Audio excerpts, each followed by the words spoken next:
Peter वोल्बिन की किताब पेड़ों का गुप्त जीवन। हमारे पास इस किताब के कुछ अंश हैं और सच कहूँ तो इन्हें पढ़ने के बाद मैं अपनी घर के बाहर लगे पेड़ को बिल्कुल अलग नज़र से देख रही हूँ। हम अक्सर पेड़ों को बस एक खूबसूरत सजावट या ऑक्सीजन की फैक्ट्री समझते हैं, है ना? स्थिर, शांत और शायद थोड़े अकेले। लेकिन आज हम इसी धारणा को तोड़ने की कोशिश करेंगे। हम ये समझने की कोशिश करेंगे कि क्या ये पेड़ वाकई अकेले हैं या फिर हमारी नज़रों से ओझल जमीन के नीचे और हवा में उनकी एक ऐसी दुनिया है जिसमें दोस्ती है, संवाद है और यहाँ तक कि परिवार भी है। बिल्कुल। ये किताब हमें एक ऐसी छिपी हुई दुनिया में ले जाती है जो हमारी नज़रों के ठीक सामने है, लेकिन हम उसे देख नहीं पाते। वोल्बिन, जो खुद एक फॉरेस्टर हैं, वो हमें पेड़ों को सिर्फ लकड़ी के तौर पर नहीं, बल्कि एक जीवित सामाजिक प्राणी के तौर पर देखने का नजरिया देते हैं। हम जानेंगे कि पेड़ कैसे महसूस करते हैं, एक दूसरे से संवाद करते हैं और एक अविश्वसनीय रूप से जटिल सामाजिक नेटवर्क बनाते हैं। चलिए, तो फिर इस छिपी हुई दुनिया की पहली परत हटाते हैं। किताब में एक जिक्र है जो मुझे सबसे ज्यादा हैरान कर गया। एक पुराने पेड़ का ठूंठ, मतलब एक ऐसा पेड़ जिसे सदियों पहले काट दिया गया था, सिर्फ उसका निचला हिस्सा बचा था। उस पर कोई पत्ती नहीं थी, कुछ भी नहीं। फिर भी वो 400-500 सालों से जिंदा था। ये कैसे मुमकिन है? मतलब बिना पत्तियों के तो फोटोसिंथेसिस हो ही नहीं सकता। तो पेड़ अपना भोजन कैसे बना रहा था? हाँ, ये सवाल ही इस पूरी खोज का केंद्र है और इसका जवाब उस ठूंठ में नहीं बल्कि उसके आसपास खड़े दूसरे पेड़ों में छुपा था। उसके पड़ोस में लगे जो बीच के पेड़ थे, वो उसे सदियों से जिंदा रखे हुए थे। वे अपनी जड़ों के जरिए उस ठूंठ को चीनी और दूसरे जरूरी पोषक तत्व भेज रहे थे। क्या? हाँ, ये कुछ ऐसा है जैसे कोई समुदाय अपने सबसे बुजुर्ग और कमजोर सदस्य की देखभाल कर रहा हो, उसे मरने नहीं दे रहा हो। एक मिनट, मतलब बाकी पेड़ मिलकर उसे खिला रहे थे? ये तो किसी कहानी जैसा लगता है। पर वे ऐसा करते कैसे हैं? क्या उनकी जड़ें आपस में जुड़ी होती हैं? ठीक यहीं पर विज्ञान का सबसे दिलचस्प पहलू सामने आता है। यह संभव होता है एक भूमिगत नेटवर्क के जरिए, जिसे वैज्ञानिक मजाक में वुड वाइड वेब कहते हैं। Would wide web? हाँ, ये फंगस यानी कवक का एक विशाल, बहुत घना जाल है जो पूरे जंगल में फैला होता है और ये जाल पेड़ों की जड़ों को एक दूसरे से जोड़ता है। तो ये एक तरह का फॉरेस्ट इंटरनेट हुआ। बिल्कुल। और इस नेटवर्क के जरिए पेड़ सिर्फ पोषक तत्व ही नहीं, बल्कि जानकारी भी साझा करते हैं। जानकारी? कैसी जानकारी? जैसे कि कीड़ों के हमले या सूखे की चेतावनी। ये नेटवर्क वाली बात तो हैरान करने वाली है। लेकिन सवाल ये है कि वे इतने सामाजिक क्यों हैं? मतलब विकास का सिद्धांत तो हमें सर्वाइवल ऑफ द फिटेस्ट सिखाता है ना? तो फिर एक पेड़ दूसरे कमजोर पेड़ की मदद करके अपनी ऊर्जा क्यों बर्बाद करेगा? ये एक बेहतरीन सवाल है और ये हमारी समझ को चुनौती देता है। इसका जवाब बहुत सीधा है, क्योंकि एक अकेला पेड़ जंगल नहीं बना सकता। साथ मिलकर कई पेड़ एक ऐसा इकोसिस्टम बनाते हैं, एक ऐसा माहौल जो हर किसी के लिए फायदेमंद होता है। वो गर्मी और ठंड को संतुलित करते हैं, अपनी जड़ों में बहुत सारा पानी जमा करते हैं और हवा में नमी बनाए रखते हैं। और इस सुरक्षित माहौल में पेड़ सैकड़ों, यहाँ तक कि हजारों साल जी सकते हैं। मतलब ये व्यक्तिगत अस्तित्व से ज्यादा समुदाय के अस्तित्व की लड़ाई है। बिल्कुल। सोचिए, अगर हर पेड़ सिर्फ अपने बारे में सोचे और अपने बगल वाले कमजोर पेड़ को मरने दे, तो जंगल में धीरे धीरे खाली जगह बन जाएंगी। हाँ, सही बात है। और इन खाली जगहों से तेज तूफान आसानी से जंगल के अंदर घुस जाएगा और बाकी स्वस्थ पेड़ों को भी गिरा देगा। जमीन सूख जाएगी। इसलिए एक दूसरे की मदद करना कोई दान नहीं है, ये पूरे समुदाय को जिंदा रखने की एक बेहद सफल रणनीति है। ये उनकी सामाजिक सुरक्षा प्रणाली है। अगर उनके बीच इतना जटिल नेटवर्क है, तो क्या ये सिर्फ खाने पीने और चेतावनियों तक ही सीमित है? या क्या वे बातें भी करते हैं? क्या उनकी कोई अपनी भाषा है? भाषा शब्द शायद थोड़ा इंसानी हो जाएगा, लेकिन हाँ, वे संवाद करते हैं और कई तरीकों से करते हैं। एक तरीका है गंध और स्वाद के जरिए, मतलब रासायनिक संकेतों से। इसका सबसे क्लासिक उदाहरण अफ्रीका के सवाना में मिलता है। जब कोई जिराफ बबूल यानी अकेशिया के पेड़ की पत्तियां खाना शुरू करता है, तो वो पेड़ सिर्फ चुपचाप खड़ा नहीं रहता, वो तुरंत हवा में एथिलीन नाम की एक गैस छोड़ता है। और ये गैस आसपास के पेड़ों के लिए एक चेतावनी का सिग्नल है। एकदम सही। जैसे ही आसपास के दूसरे अकेशिया पेड़ उस गैस को सूंघते हैं, उन्हें पता चल जाता है कि खतरा नजदीक है। और कुछ ही मिनटों के अंदर वे भी अपनी पत्तियों में जहरीले पदार्थ मतलब टैनिन्स भेजना शुरू कर देते हैं। ताकि उनका स्वाद कड़वा हो जाए। हाँ, और जिराफ उन्हें न खाए। 1 मिनट तो एक पेड़ गैस छोड़ता है और बाकी सब सुन लेते हैं। ये तो किसी साइंस फिक्शन फिल्म जैसा लगता है। हाँ, और मजे की बात तो यह है कि जिराफ भी ये बात जानते हैं। अच्छा। वो एक पेड़ को खाने के बाद कभी भी ठीक उसके बगल वाले पेड़ पर नहीं जाते। वे हवा के रुख को देखते हुए लगभग 100 गज दूर किसी ऐसे पेड़ के पास जाते हैं जहां तक वो चेतावनी वाली गैस नहीं पहुंची होगी। कमाल है। ये तो पेड़ों और जानवरों के बीच हजारों सालों से चल रही एक धीमी जंग है। बिल्कुल। और वो सिर्फ बचाव ही नहीं करते, वो मदद भी बुलाते हैं। मदद बुलाते हैं? कैसे? पेड़ अपनी पत्तियों पर हमला करने वाले कीड़े की लार को चख सकते हैं। चख सकते हैं? हाँ, इससे उन्हें पता चल जाता है कि उन पर कौन सा कीड़ा हमला कर रहा है।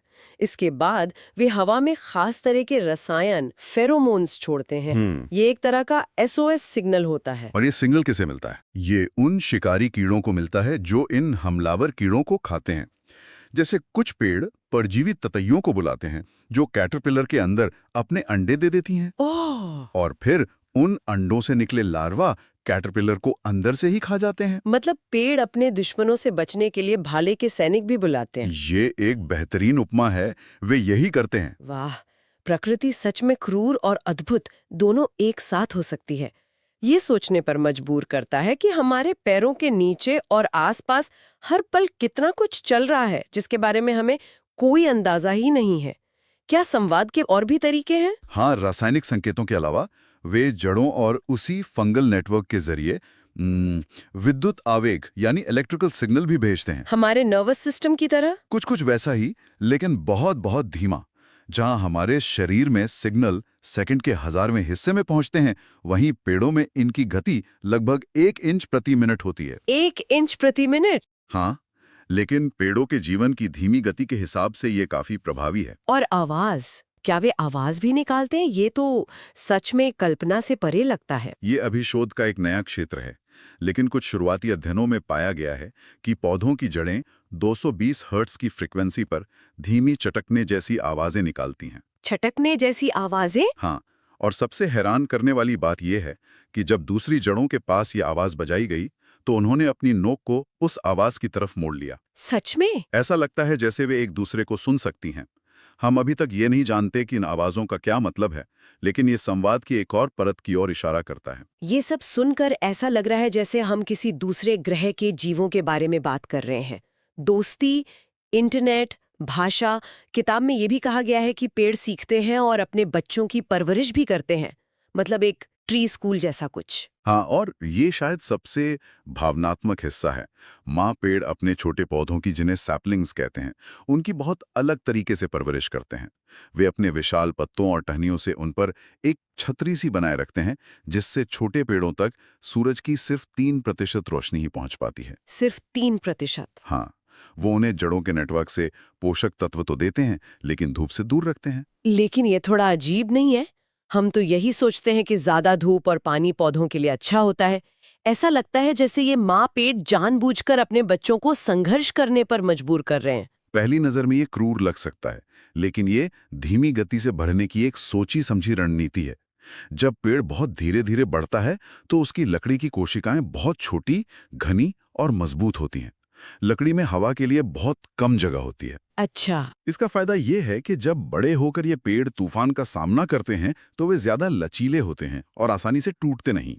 साथ ही घनी लकड़ी फंगस और बीमारियों को भी अंदर आसानी से नहीं घुसने देती। तो ये एक तरह की सख्त परवरिश है जो उन्हें भविष्य के लिए तैयार करती है। बिल्कुल, एक लंबी सैकड़ों साल की जिंदगी और उसकी चुनौतियों के लिए।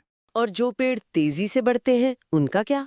जो पेड़ किसी वजह से बहुत तेजी से बड़े हो जाते हैं, उनकी लकड़ी में हवा की कोशिकाएं ज्यादा होती हैं, जो उन्हें कमजोर बनाती हैं।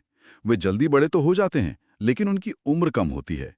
माँ पेड़ अपने बच्चों को सिखाते हैं, जल्दी मत करो, धैर्य रखो। एक लंबा और स्वस्थ जीवन जीने के लिए धीमी शुरुआत जरूरी है। और क्या वे अनुभव से भी सीखते हैं, जैसे हम अपनी गलतियों से या चोट लगने से सीखते हैं? बिल्कुल, पेड़ अपने शरीर की संरचना को याद रखते हैं। मान लीजिए जंगल में उनके बगल का कोई बड़ा पेड़ तूफान में गिर जाता है। अब उस खाली जगह से तेज हवाएं चलने लगती हैं। आसपास के पेड़ों को अपनी शाखाओं और तने पर इन हवाओं का दबाव महसूस होता है, जिससे उनकी संरचना में छोटे छोटे माइक्रोटीयर्स मतलब सूक्ष्म दरारें आती हैं। इसे आप पेड़ों का दर्द भी कह सकते हैं। पेड़ों का दर्द? हाँ, ये दर्द उन्हें बताता है कि उन्हें किस हिस्से में ज्यादा मजबूत होने की जरूरत है, और फिर वे उसी जगह पर अपनी लकड़ी को और मोटा और मजबूत करना शुरू कर देते हैं। तो वे अनुभव से सीखते हैं कि मजबूत कैसे बनना है। सही कहा। उनमें एक तरह की याददाश्त भी होती है। याददाश्त? हाँ, वे याद रखते हैं। जो पेड़ एक बार सूखे का सामना कर चुके होते हैं, वे अगली बार पानी मिलने पर उसका ज्यादा संयम से उपयोग करना सीख जाते हैं। वो भविष्य के लिए पानी बचाकर रखते हैं। कुछ वैज्ञानिक तो ये भी मानते हैं कि पेड़ों की जड़ों के सिरों में, जहां वे लगातार जमीन में अपना रास्ता खोज रही होती हैं, वहां मस्तिष्क जैसी जटिल संरचनाएं होती हैं। हाँ, ये सिरे जानकारी को प्रोसेस करते हैं। जहरीले पदार्थ कहाँ हैं, पत्थर किधर है, पानी कहाँ है, और फिर पूरे पेड़ के विकास को सही दिशा में निर्देशित करते हैं। ये सब जानने के बाद जब मैं शहर के पेड़ों को देखती हूँ तो एक अजीब सा ख्याल आता है। किताब में एक बहुत दिलचस्प तुलना की गई है। शहरी पेड़ों की तुलना स्ट्रीट किड्स यानी गली के बच्चों से की गई है। ऐसा क्यों है? वे तो हमें ज्यादा बड़े, फैले हुए और स्वस्थ दिखते हैं। ये तुलना एकदम सटीक है और थोड़ी दिल तोड़ने वाली भी। वे स्ट्रीट किड्स इसलिए हैं क्योंकि वे अपने माता-पिता और जंगल के सामाजिक नेटवर्क के बिना अकेले बड़े होते हैं। उन्हें पार्क या सड़क किनारे लगाया जाता है, जहां उन्हें वो सब कुछ बहुत ज्यादा मिलता है जो जंगल में एक छोटे पौधे को कभी नहीं मिलता। जैसे कि? ढेर सारी धूप, खूब सारा पानी और पोषक तत्व। कोई माँ पेड़ उन पर छाया करने के लिए नहीं होता। तो इससे तो उन्हें और मजबूत होना चाहिए, है ना? नहीं, इसका उल्टा होता है। इस सब की वजह से वे बहुत तेजी से बढ़ते हैं। और जैसा हमने अभी बात की, तेज विकास का मतलब है कमजोर, हवा से भरी लकड़ी। जो बीमारियों और फंगल इन्फेक्शन के लिए ज्यादा संवेदनशील होती है। बिल्कुल। और इसके अलावा जब उन्हें नर्सरी में उगाया जाता है तो उनकी जड़ों की लगातार छटाई की जाती है ताकि उन्हें आसानी से एक जगह से दूसरी जगह ले जाया जा सके। इस प्रक्रिया में उनके संवेदनशील सिरे, उनका मस्तिष्क कट जाता है। तो इसका नतीजा क्या होता है? नतीजा ये होता है कि वे जमीन में गहराई तक जड़ें नहीं जमा पाते। उनकी जड़ें सतह के पास ही एक सपाट जाल बना लेती हैं। ओह। इसलिए वे बाहर से कितने भी बड़े और मजबूत दिखें, अंदर से वे कमजोर और अस्थिर होते हैं। उनका सहारा बनने वाला कोई नहीं होता। जब तेज तूफान आता है तो वे आसानी से उखड़कर गिर जाते हैं। और उनकी उम्र भी कम होती होगी। हाँ, जंगल में अपने साथियों की तुलना में बहुत बहुत कम होती है। वे एक ऐसे समुदाय के बिना बड़े होते हैं जो उन्हें सिखाता, बचाता और सहारा देता है। वे अकेले ही अपनी लड़ाई लड़ते हैं और अक्सर हार जाते हैं। आज की इस चर्चा से ये तो बिल्कुल साफ हो गया है कि पेड़ सिर्फ लकड़ी और ऑक्सीजन का स्रोत नहीं है। वे एक धीमी गति से जीने वाले सामाजिक और संवेदनशील प्राणी हैं, जिनका अपना एक जटिल संसार है, अपनी खुशियां और तकलीफें हैं। हाँ, पीटर वॉल्फनबेन हमें यही सोचने पर मजबूर करते हैं कि जब हम किसी जंगल में टहलते हैं तो हम सिर्फ पेड़ों के झुंड के बीच से नहीं गुजर रहे होते। हम एक प्राचीन, बुद्धिमान समुदाय के बीच से गुजर रहे होते हैं। एक ऐसा समाज जो हजारों सालों से एक दूसरे से जुड़ा हुआ है, एक दूसरे की परवाह करता है और हमसे कहीं ज्यादा लंबे समय से इस धरती पर मौजूद है। और ये चर्चा एक बहुत जरूरी सवाल हमारे जहन में छोड़ जाती है। अगर हम ये मानने लगें कि पेड़ दर्द महसूस कर सकते हैं, वे संवाद कर सकते हैं, अपने बच्चों की परवरिश करते हैं और एक दूसरे का ख्याल रखते हैं, तो क्या ये हमारे जंगलों को देखने और उनके साथ व्यवहार करने के तरीके को पूरी तरह से नहीं बदल देगा? तब जंगल केवल एक संसाधन नहीं रह जाएगा, बल्कि वो जीवित प्राणियों का एक समाज बन जाएगा।